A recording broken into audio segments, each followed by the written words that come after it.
Good evening. Can you hear me?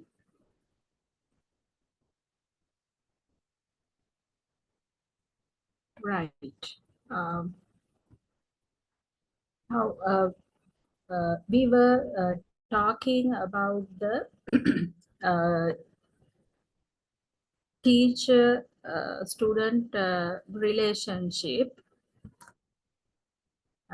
Actually, uh,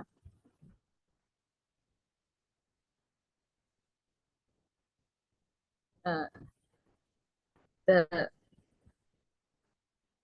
what is expected by the teachers is to produce results, and the success of a teacher is dependent on the results he or she produces at the end of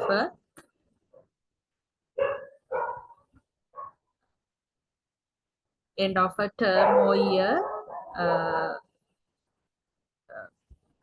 by his students. And so the teacher's role is very important in developing the uh, overall personality of a student. The achievement of pupils is judged by by their achievements, different uh, scholastic achievements and non-scholastic, other than the learning achievements. So this make it more important for teachers to have an understanding about their pupils. Um, so the teachers differ in their ability to use information. The information about pupils can be used by teachers in in different ways, and they can use them in a positive way mostly, and they may have a sensitive approach towards their pupils, but sometimes the teachers may not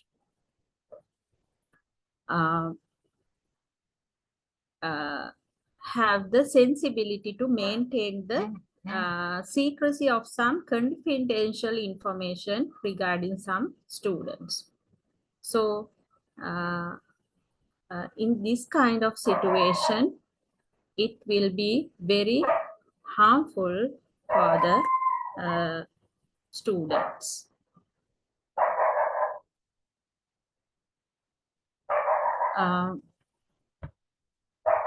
In the classrooms, teachers have limited resources, but teachers have to interact with their students daily. But they may not have enough time to spend with each and every child. So it's difficult to gather information about the children individually. And they may not get time to make home visits or do psychological testing if it needed. In such situation, prior information helps the teacher.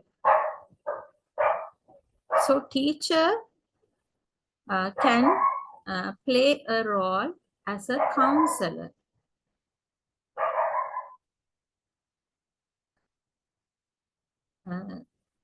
But they should be trained well to act as a counselor. But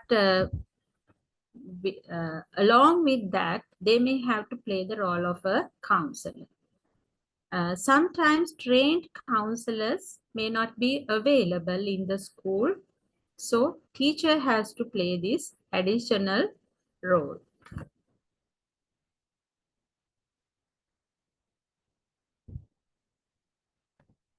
Purposes, activities, and achievements of teachers and students as factors. Purpose is a very...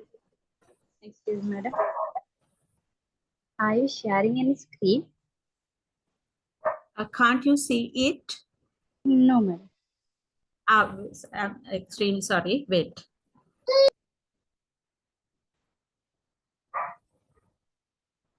Wait.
Can you see the PPT now? No, ma'am. Can you see? No, ma'am. No? No.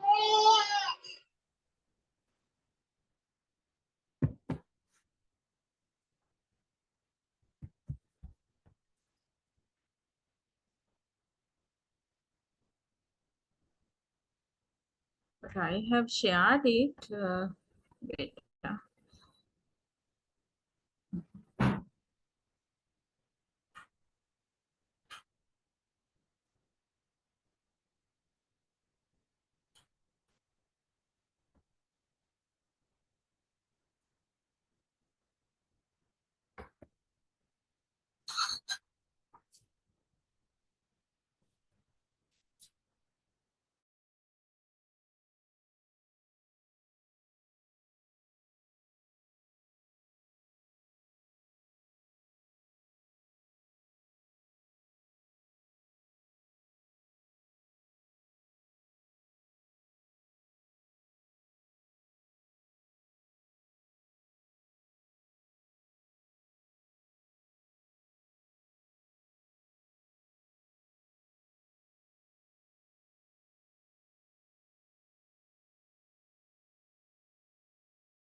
Excuse me.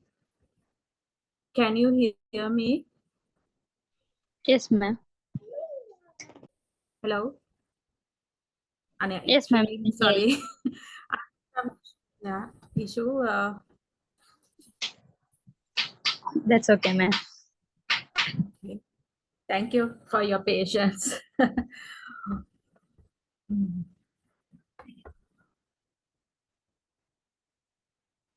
Actually, when I start this slideshow, we'll try now. It's I don't know why it's loading always. Right. Can you see it here now? Can you see it? Can you see the screen?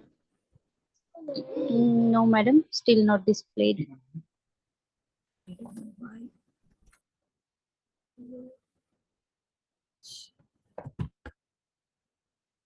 The previous one you saw, no? No, madam. At the start, it was not visible for us. From the beginning. Yeah. Now what? Yes, I'll try again.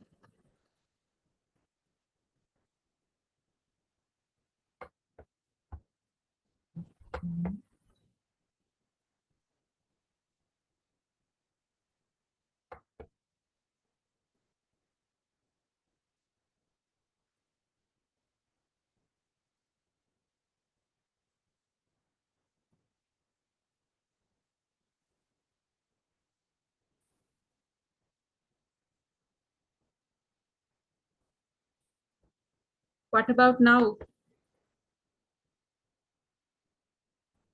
No, ma'am. Can others see? This one? Any kind of screen can you see? No, ma'am. No? No. Shall we Problem. ask others also? Can others reply? Don't know whether Yeah. it's my. Yeah. What about the Others? others? Can't you see my screen? No, madam, only the profile pic is visible. Yeah. Oh, I don't know why. It's hmm,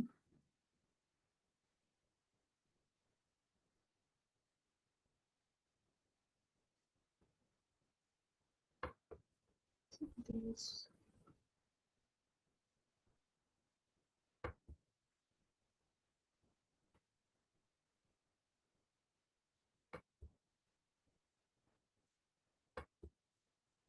Something is preventing this sharing, I think.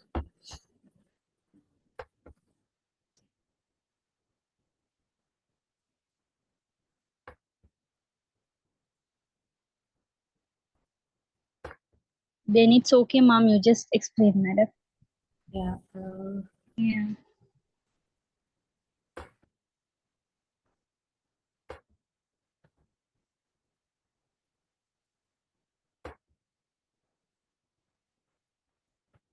Okay. Oh.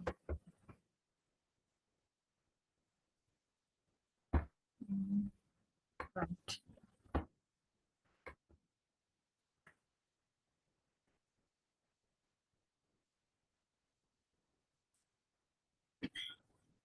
Now,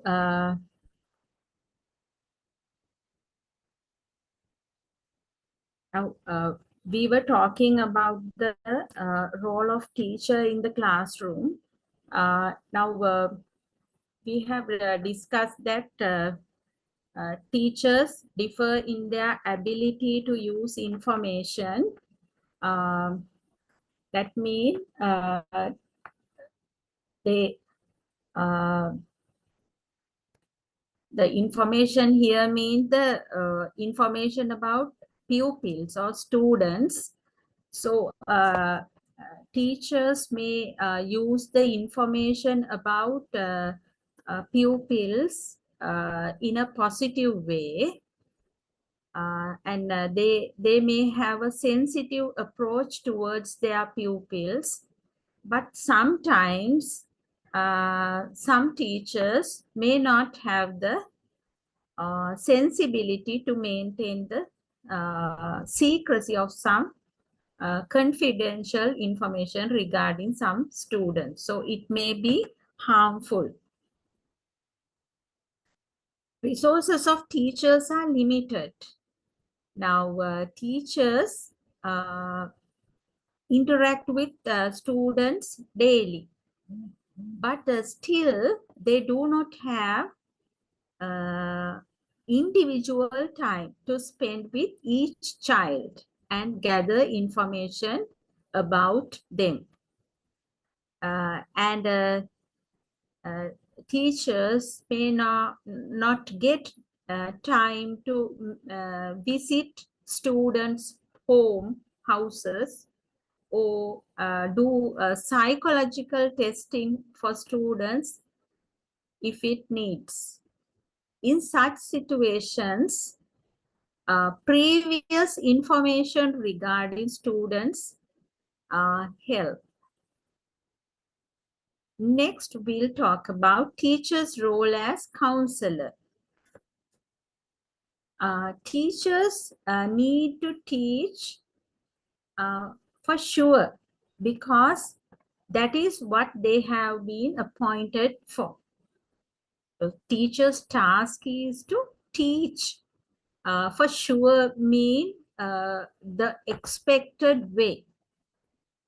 But along with that, they may have to play the role of a counselor as well.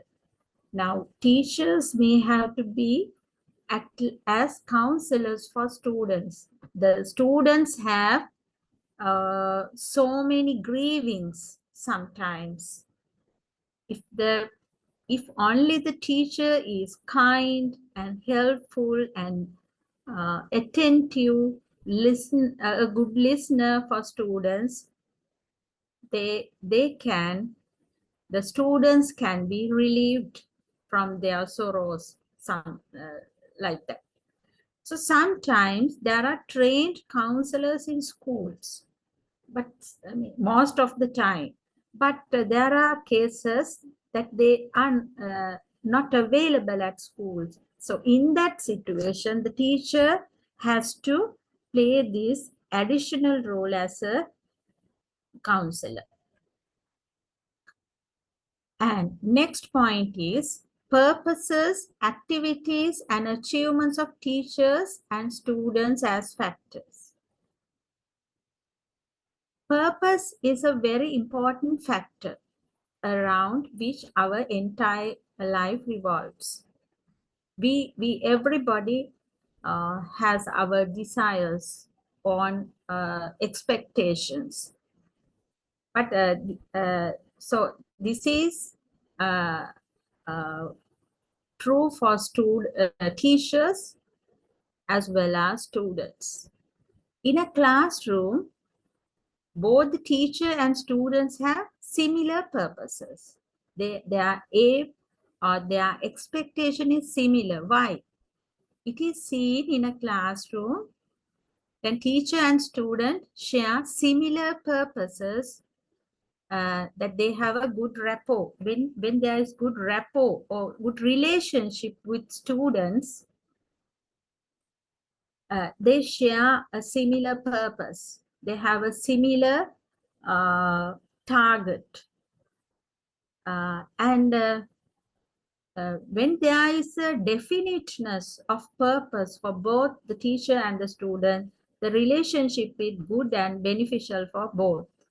Now, if the purpose of the teacher, the purpose of the classroom, purpose of the students is definite, exact thing that they are you have to achieve, so they are build up a good relationship which is beneficial for both.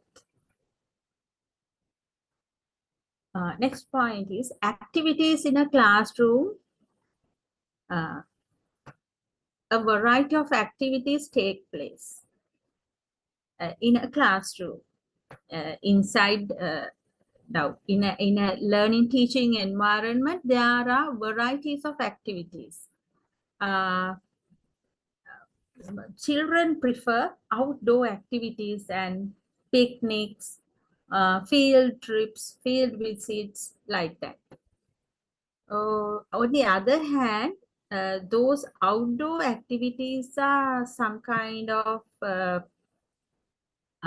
difficulty for teachers. So they do not approve such outdoor activities very much. But activities like written reports, assignments, group projects, lectures, course examinations are the things that students do not like very much. But they are totally approved activities.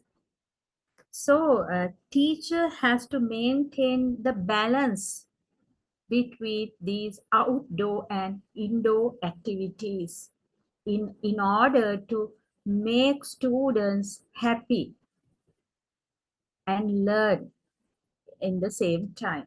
Happy learning environment should there in the classroom. Achievement, subject matter achievement for both teachers and students. And it is expected and seen that teachers have a thorough knowledge of what they are doing about their subjects. And the students who master the subject are always appreciated by the teachers. And on the other hand, there are some students who may not master in the subject, not good at the subject knowledge. And they may not have a good rapport with the teacher. So these students who are lack in the subject knowledge will never have confidence to reach the teacher, and they remain as backbenchers.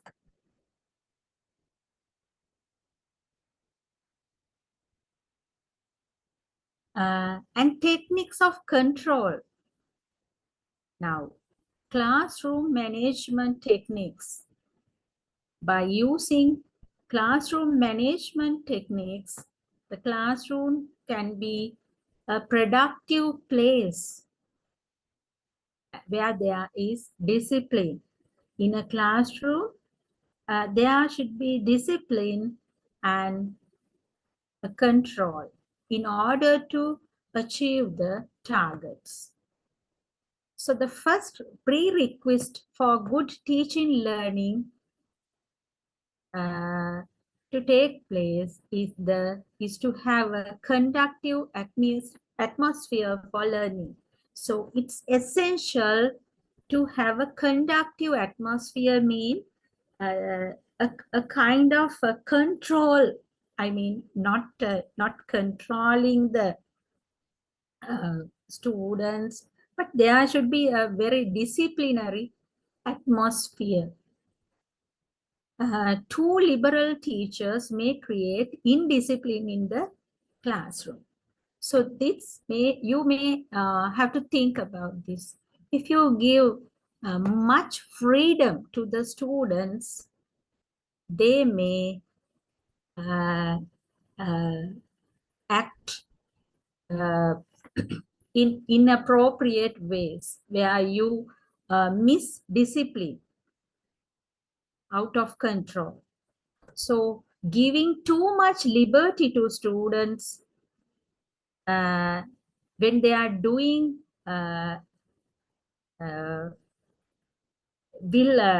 if you give too much liberty to students, they may work out of our control, and we have to give harsh punishments to them. So such a situation is not good. And in today's classrooms, we don't expect to do mere rote learning and being tested.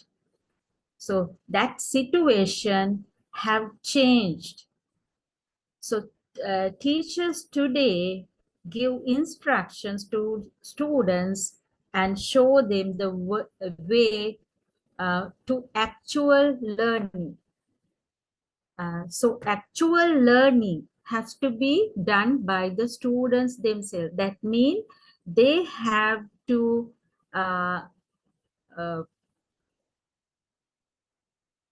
understand the concepts by engaging in the activities given by the teacher. The method of control by the teacher also influences teacher-student relationship. Control, the way you control your students also influence. So the individuality, the teacher's behavior or teacher's personality is very crucial in building up the relationship between teacher and the student. So the need to keep students in the loop while planning a course or test dates is important as it gives freedom with a restraint. So you should have a control over your students, and it has to be maintained properly. Your control should not get them out of you, or they may fear to reach you. So it should be a very smooth one, but beneficial one. So these steps make the teaching process effective, and it will make the teacher-student relationship even better.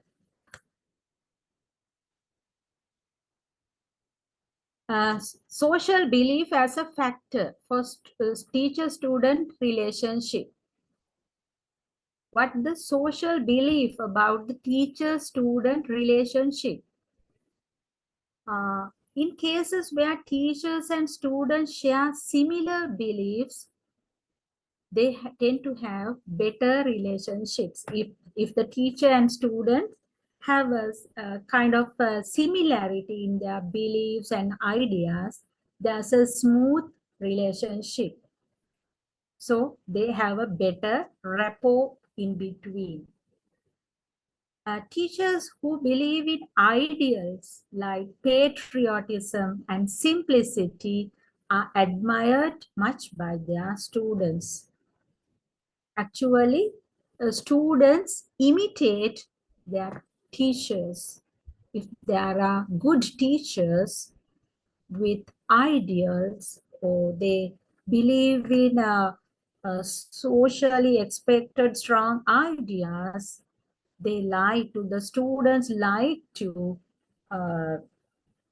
imitate them and admire them. So they have a strong influence on their students. The way of thinking, overall personality of the teacher is strongly influenced by social belief system. So the teacher's personality is strongly influenced by the social belief.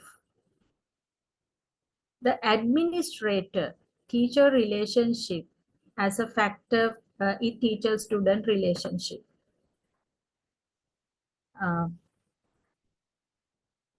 So administration, the school administration and teacher relationship. Now, the administration and the teacher. So that bond, that relationship also affect the teacher-student relationship in the classroom. So the teachers, the faculty of teachers need to work in unison with the administration or management of the school. In unison mean they have to work according to the rules and regulations of the school administration. So there is a very close association between these two. There are a number of factors which influence the administrator-teacher interaction. There are a number of factors, things which influence this administrator-teacher interaction. Maybe the principal and the teacher, school management board and the teacher, say a vice principal, deputy principals and the teacher, those interactions. There are many things that which influence them. They may be broadly categorized as institutional factors and personal factors.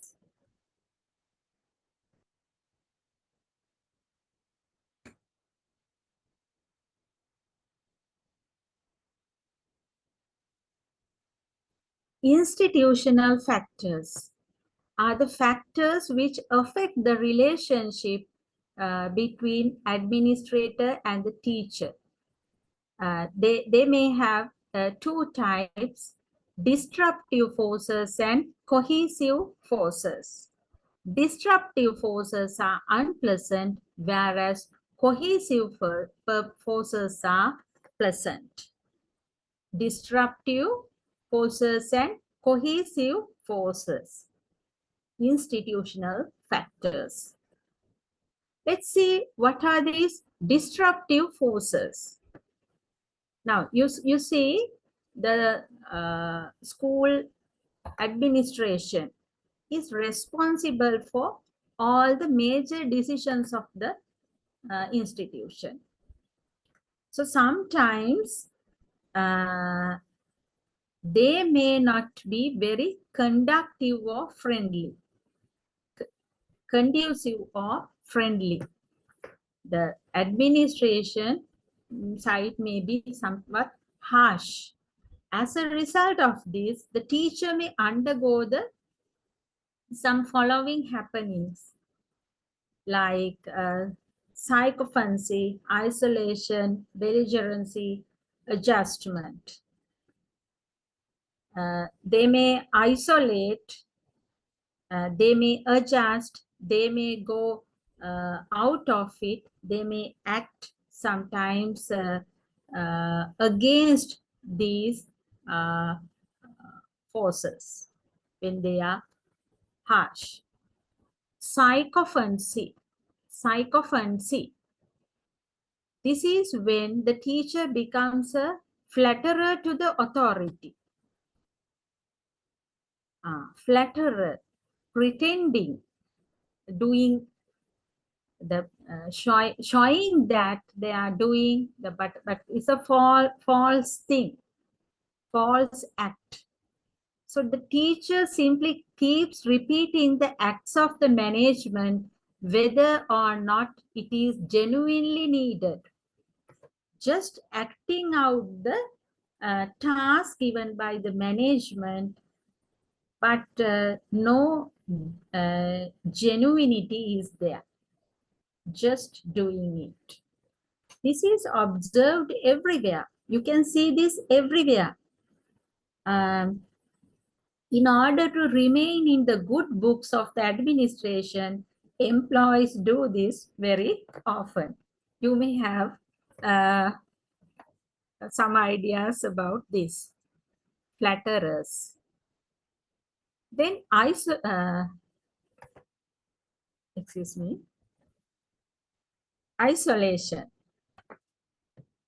Sometimes teachers assume a different role. They take their own roles. The distance themselves with everyone. They depart from everyone. They get isolated from others, including the staff and the administration. So this is due to the disruptive forces of the management. The next thing is belligerency. Belligerency. This is exact the opposite of sycophancy.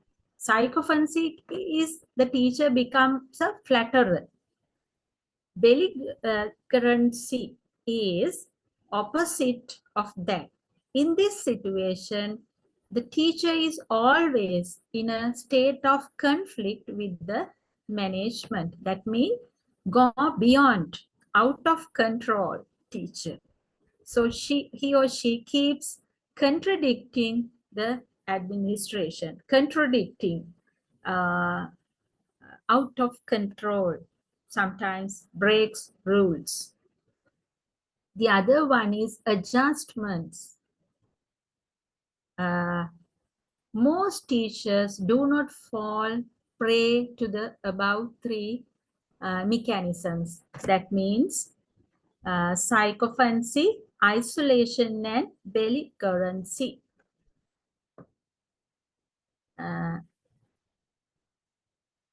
Most teachers do not fall into those categories. But they adjust to the situation and understand that they are junior and have to obey the authorities.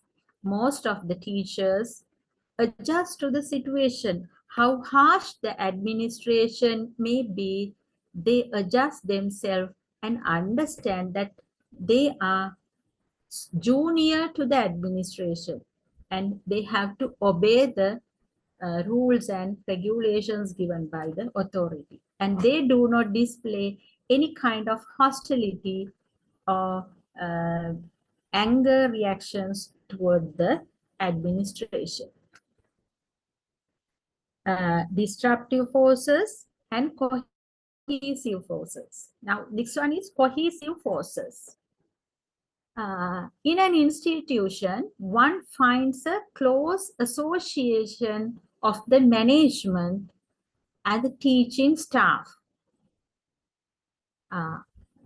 There are situations where the management and the staff have a good relationship.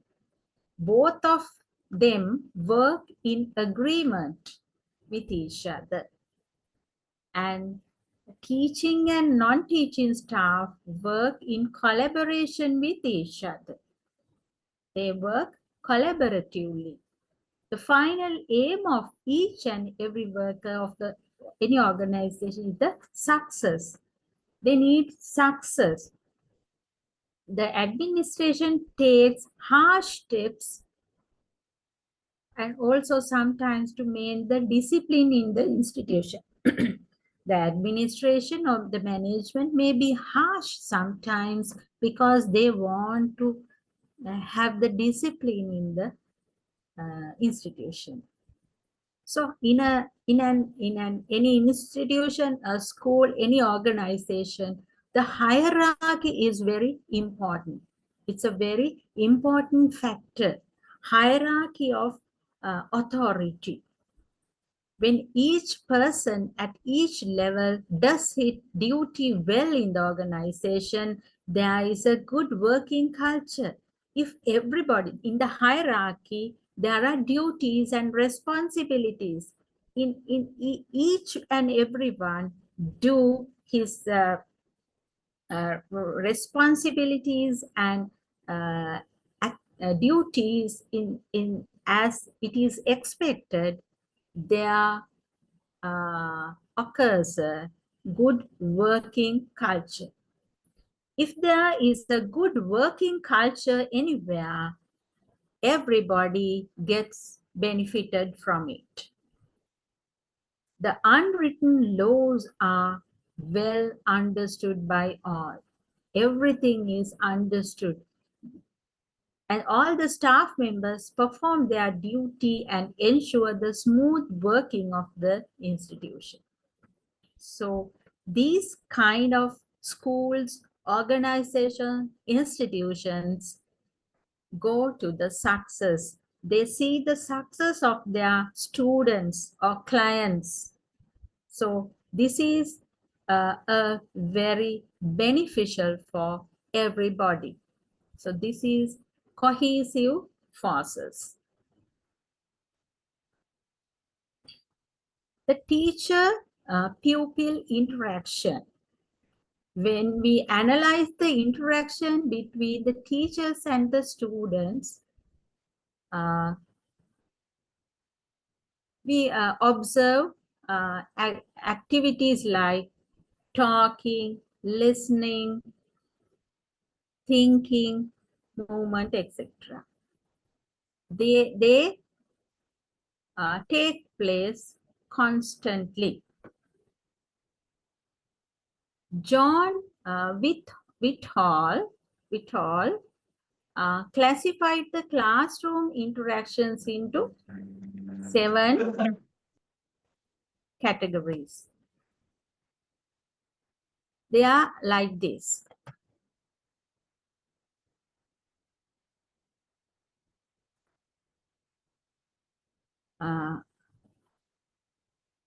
One, learner supportive statements. Learner supportive. The intention is commending the students. Learner supportive. Then the next one is accepting and clarifying statements. The intention is to convey the students the feeling that has understood and help to remove those ideas and feelings. Accepting and clarifying statements. Next one is problem structuring statements or questions.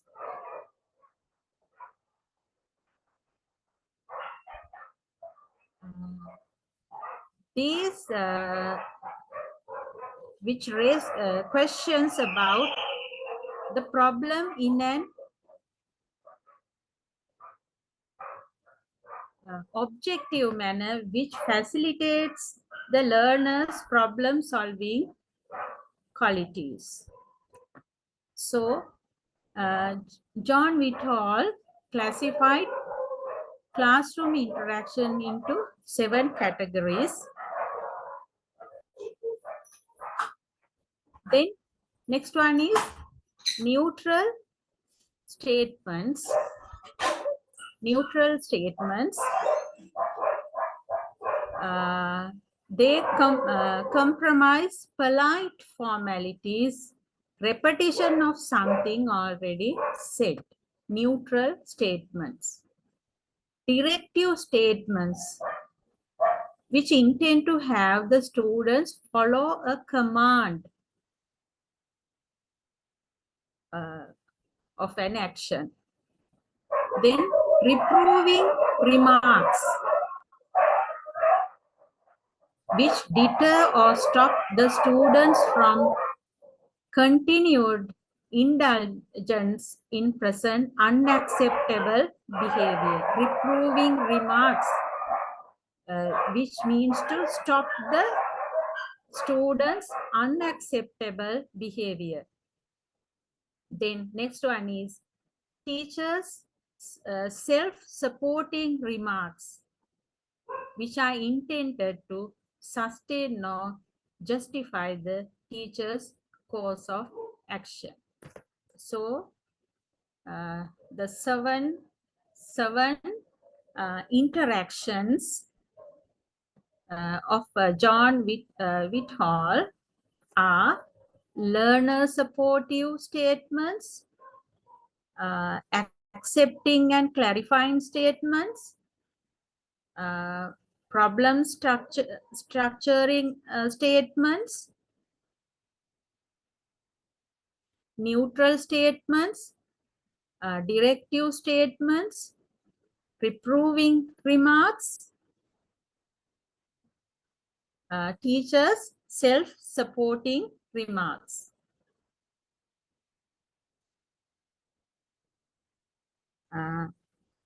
Out of these,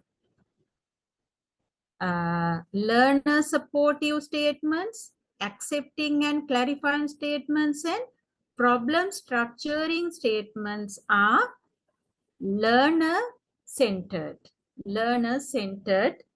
statements. And neutral statements, directive statements, reproving remarks, and teachers' self-supporting remarks are teacher-centered. So they are the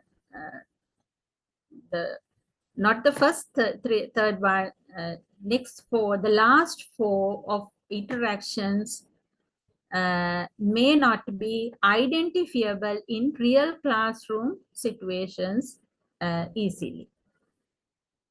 But this type of interactions help us to analyze the interaction between teacher and students. The basic unit of teacher-pupil interaction may be broken down into tiny bits. One bit of behavior which is emitted by the teacher is called proaction. Proaction, the basic behavior, the basic unit of teacher-pupil interaction can be broken down into smaller units. The first one is proaction.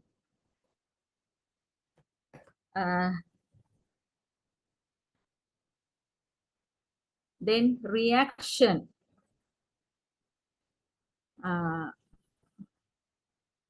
Many times along with the target students, other students give answers or responses to questions asked. Right. When you raise a question from a student, there are other students who give answers for that question. So this needs a multiple link.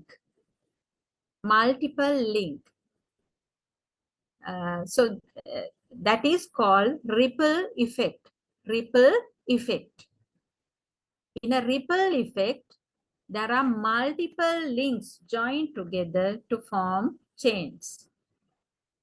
Another aspect of studying teacher-pupil interaction is to study the classroom atmosphere. By studying this interaction, we have to get an understanding about the type of interaction in the classroom. Classroom atmosphere is defined by Ned Flanders in a very clear-cut way. Classroom atmosphere or classroom climate is the generalized attitudes towards the teacher and the class that they share in common in spite of individual differences. Now, you know, we have different personalities, different aims and objectives. But when we come to the class, we have a common aim. Despite of all our differences, we tend to act in a similar manner. That is called the classroom climate. Classroom climate is the generalized attitudes towards the teacher and the class that the pupils share in common in spite of individual differences. So the development of these attitudes is an outgrowth of the classroom interaction. As a result of participating in the classroom activities, pupils soon developed shared expectation about how the teacher will act, what kind of person he is, and how they like their class. Now, in a classroom, teachers give students different kinds of activities.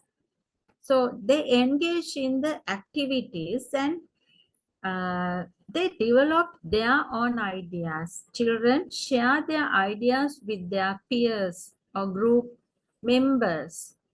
So they have a sense about how the teacher will act, what kind of person, and whether they like the class or not. So these expectations color or multiply all the aspects of the classroom behavior. So classroom becomes a social atmosphere or social climate that appears to be fairly stable once established. In a classroom also, you can create a social atmosphere which is somewhat stable. So the word climate is merely a shorthand reference to those qualities that consistently predominate in most teacher-pupil contacts and contacts between pupils in the presence or absence of the teacher. Climate, classroom climate means the qualities, a shorthand or short term for the qualities that predominate the teacher-pupil contacts and contacts between pupils when the teacher is there or not. Climate. So the classroom interactions are direct form of teacher-student relationship. They may be such that it becomes teacher-centered, traditional, democratic, progressive, learner-centered, or integrative, as the case may be, depending on the teacher, the teacher-student relationship formed.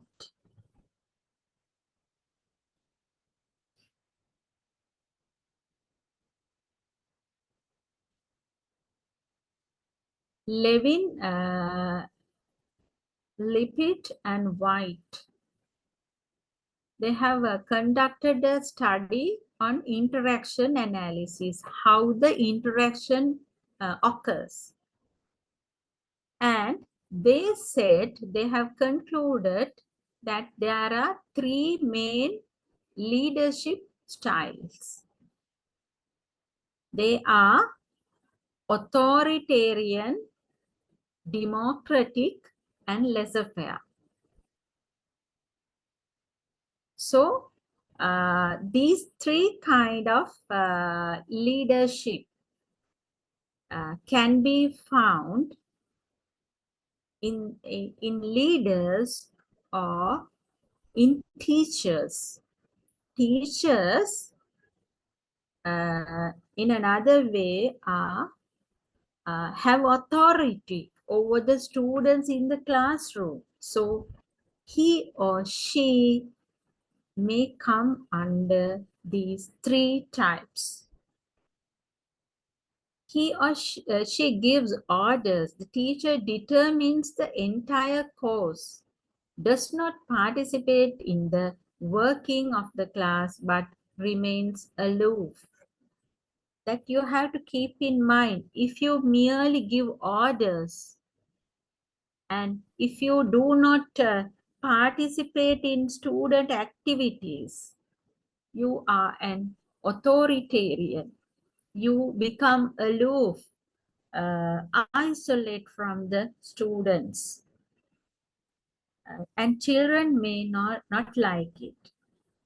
The democratic type of leadership or teaching involves group interaction of leader. When the group work is given, teacher moves around the groups and share their ideas, give advices then and they are necessary. Democratic type. Teacher gives advice to the group members, help them choose a work method, and has a friendly approach which students like.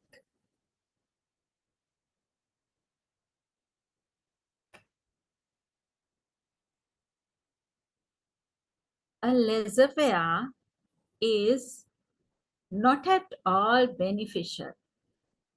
No dominance, no authority, no democratic type, just doing teacher.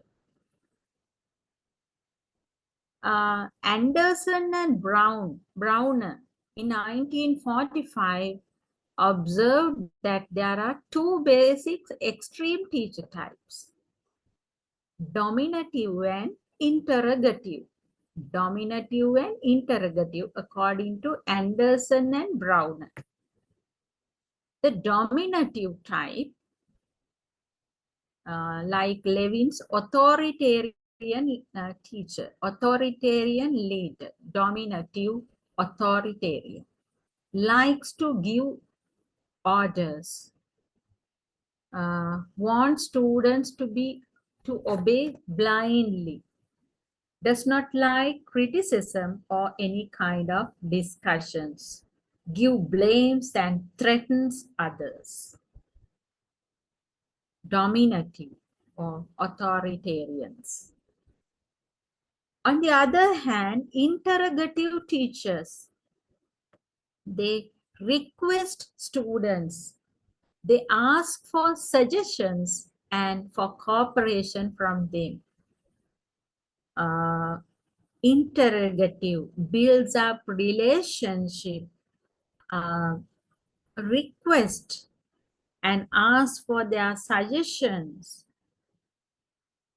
So their children get some kind of freedom to express their ideas.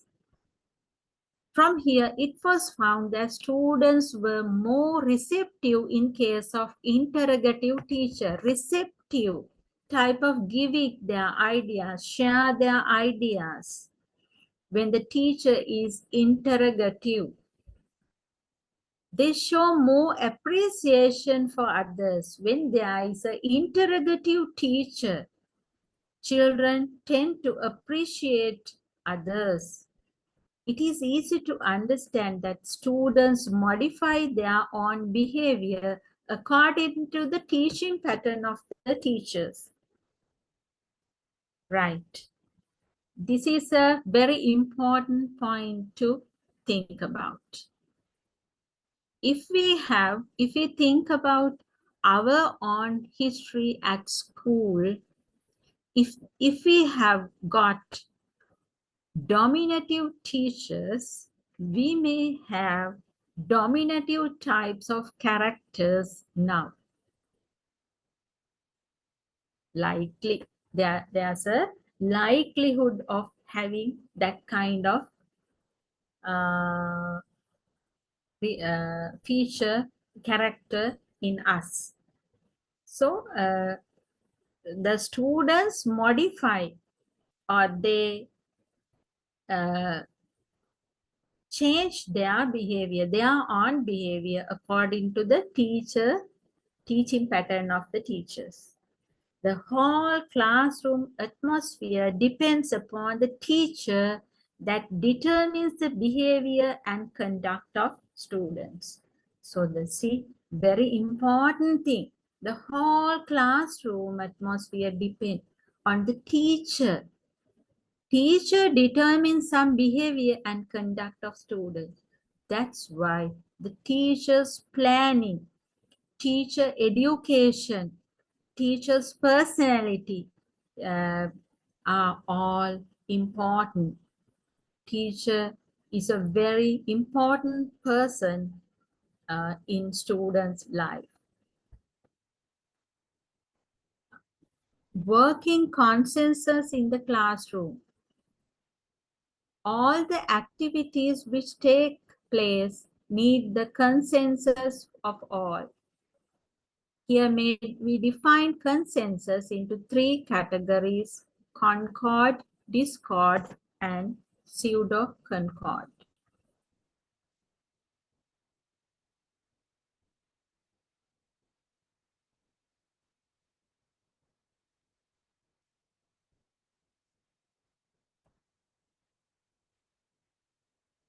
Concord.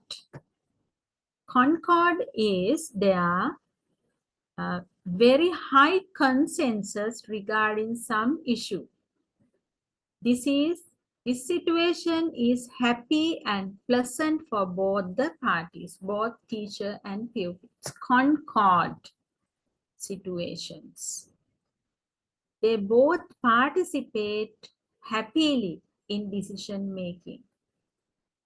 And teachers and students agree on the same topic of the activity. So decisions are made regarding some co-curricular activity, mostly a concord scene, concord, an agreement type. Discord.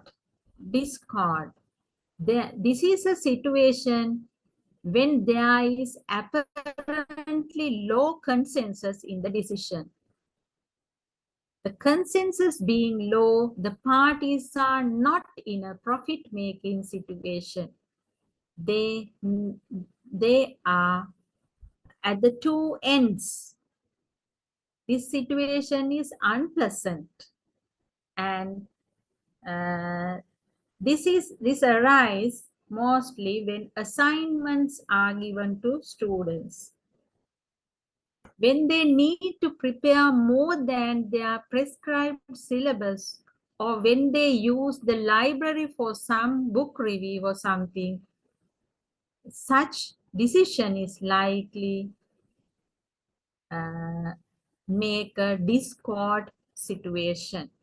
Still, teachers will like it, but students may not like it.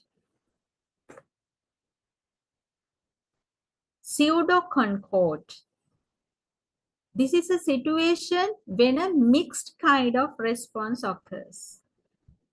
Partly pleasant, partly unpleasant.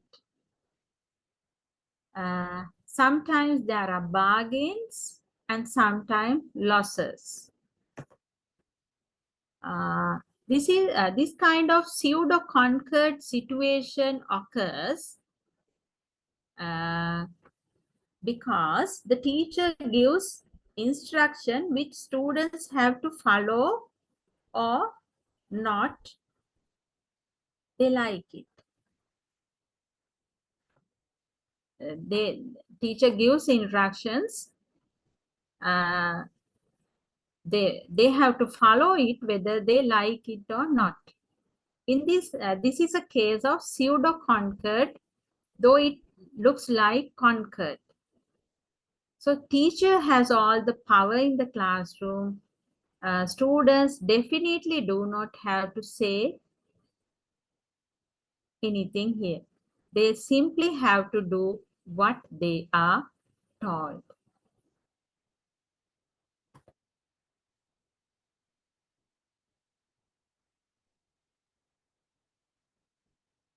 This pseudo-concord consists of 4 constituent parts like consensus, compromise, imposition, counter imposition. Consensus. This is when the situation is acceptable to both parties. Consensus. Studying hard to get good grades. This is a genuine situation for both. When both actually agree. Compromise.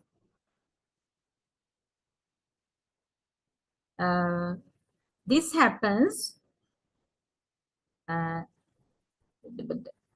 though the teacher and students differ from each other, but they finally come to a decision which pleases both. Compromise, kind of unity.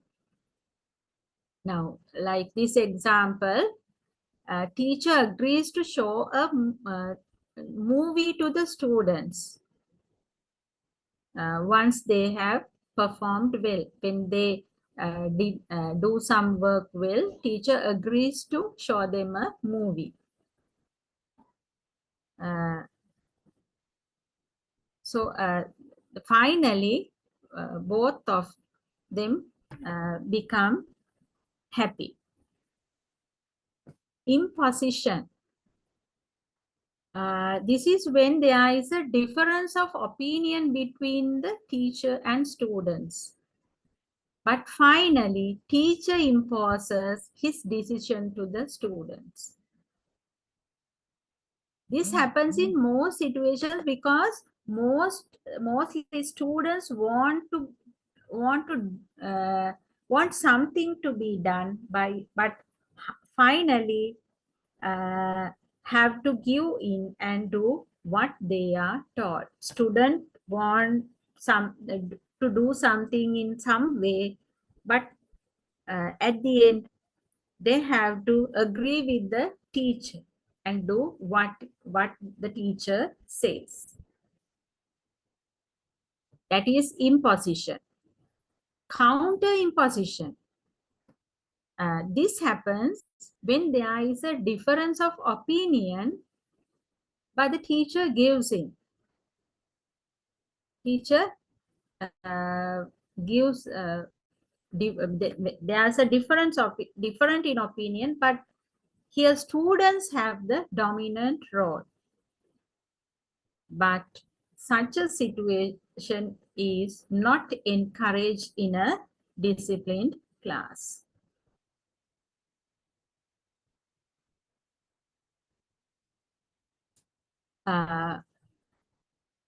Now here in counter imposition, students have a dominant role. Dominant role.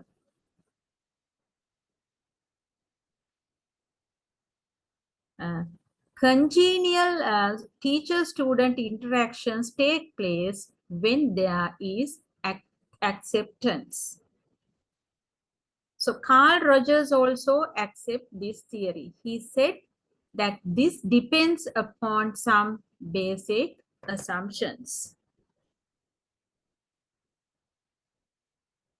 They are: the students want to learn. The students have an innate desire to learn and grow. Next one, the students learn most significantly when the content is seen by them as relevant and instrumental in fulfilling their goals. Next one, the facilitation of learning depends upon the nature of student-teacher relationship. So these factor depends upon some aspects. So this is Carl Rogers' theory about congenial teacher-student interaction.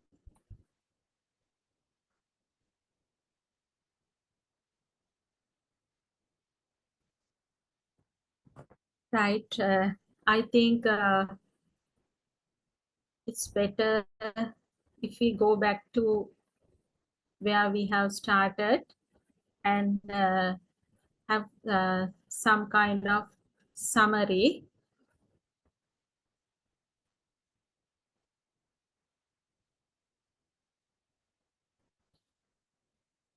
Uh,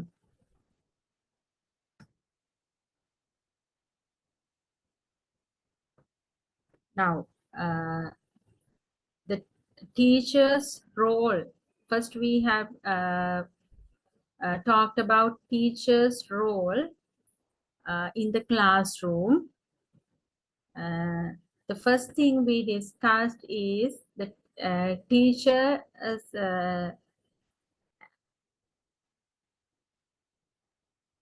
differ in their ability to use information. Then the teacher's resources are limited. So then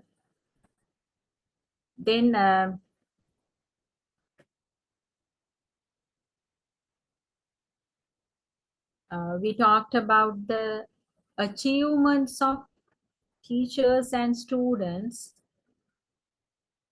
Then activities in the classroom, how they occur, the achievement level in the classroom. Then techniques of control in the classroom.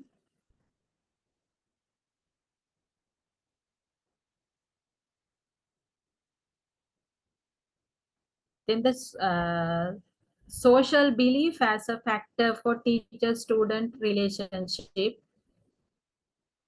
The teacher administrator relationship as a factor in teacher-student relationship.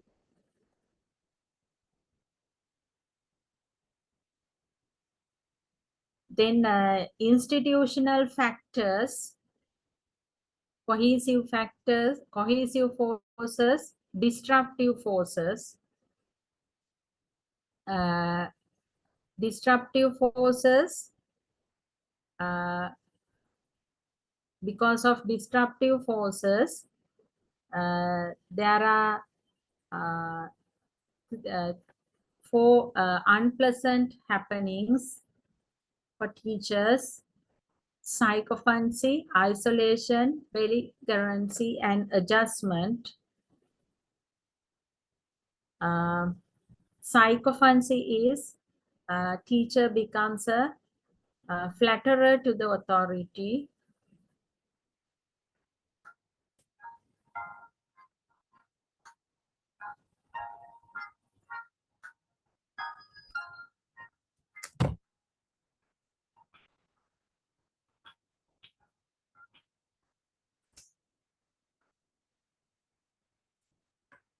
And isolation is teachers getting isolated from everyone.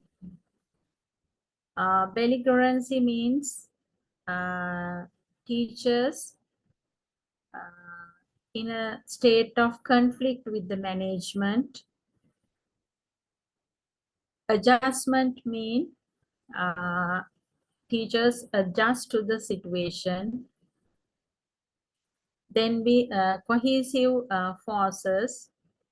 Cohesive forces are helpful, beneficial, and may make the smooth working of the institution. Then teacher-pupil interaction, classifications of classroom interactions by John Vital. Learner supportive statements, accepting and clarifying statements, problem structuring statements, neutral statements, directive statements, reproving remarks, teachers, self-supporting remarks. Out of these, learner supportive statements, accepting and clarifying statements, and problem structuring statements are learner-centered. Neutral statements, directive statements, reproving remarks, and teachers' self-supporting remarks are teacher-centered.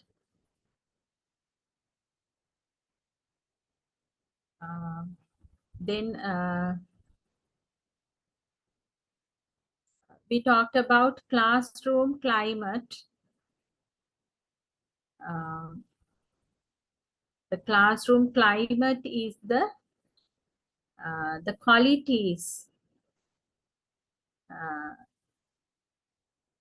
that predominate the teacher-pupil contacts and contacts between pupils.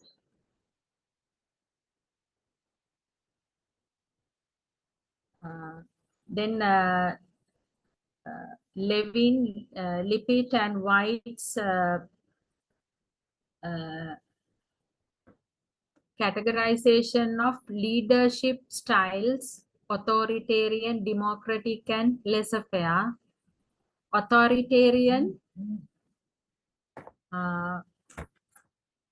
gives orders, determines the entire thing, do not participate in the working of the class, remains aloof. Democratic type teacher involves group interaction, and this is helpful to both of them, and it's friendly. Laissez-faire mean not at all beneficial, just doing something. Anderson and Browner also suggested two types of extremes of teachers: dominative and integrative. Dominative is like Levin's authoritarian.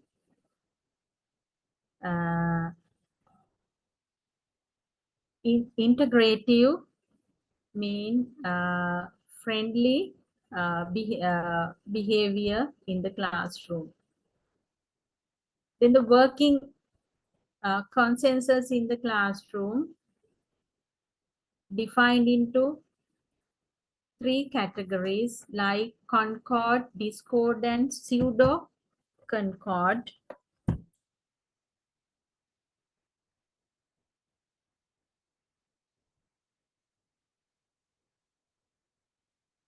Concord mean a situation where there is very high consensus regarding some issue.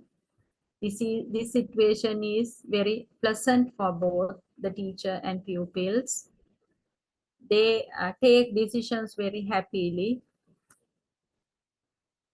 Discord means low consensus in decision making, very unpleasant for both of them. Pseudo concord means mixed kind of response, partly pleasant, partly unpleasant. Pseudo concord consists of four types: consensus, compromise, imposition, counter imposition. Consensus means situation is acceptable to both parties. Compromise means there's a difference, there's a gap between teachers and students' ideas, but finally they come to a common decision which pleases both. Then imposition means they have a difference in opinion, but at the end, teacher dominates. Teacher's decision uh, is taken. Counter imposition is teacher gives in and students become dominant. This is not an encouraging situation in a disciplined class. And counter imposition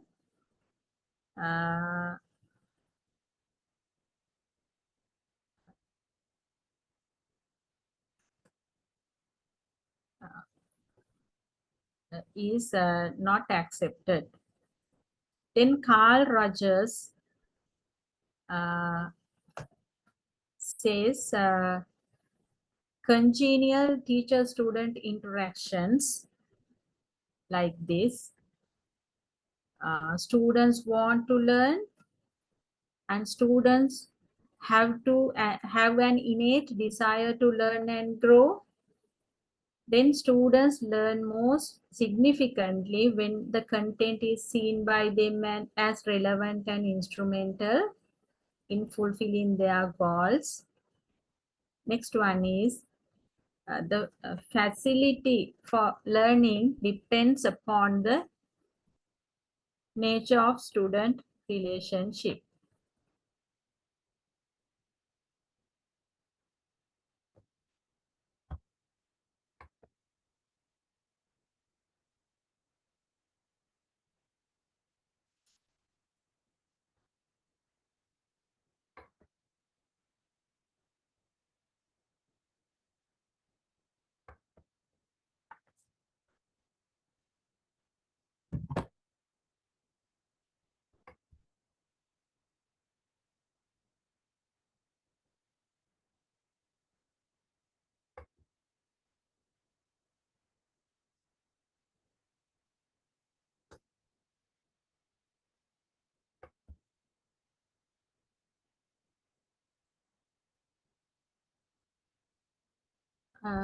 Okay.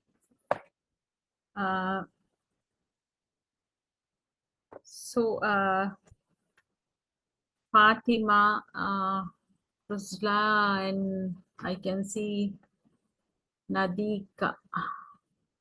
So I'm extremely sorry for the inconvenience caused by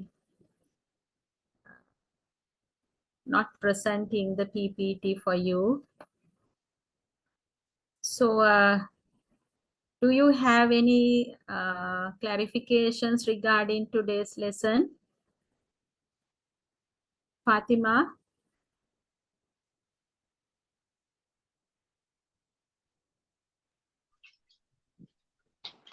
Hello, madam. Can you share the PPT for us in the WhatsApp group?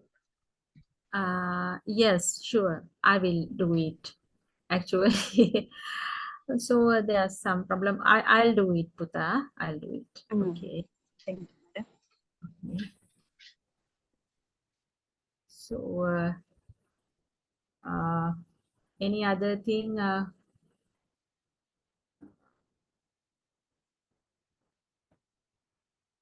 Yeah. What about the others? Do you have any ideas or anything to ask? Yes.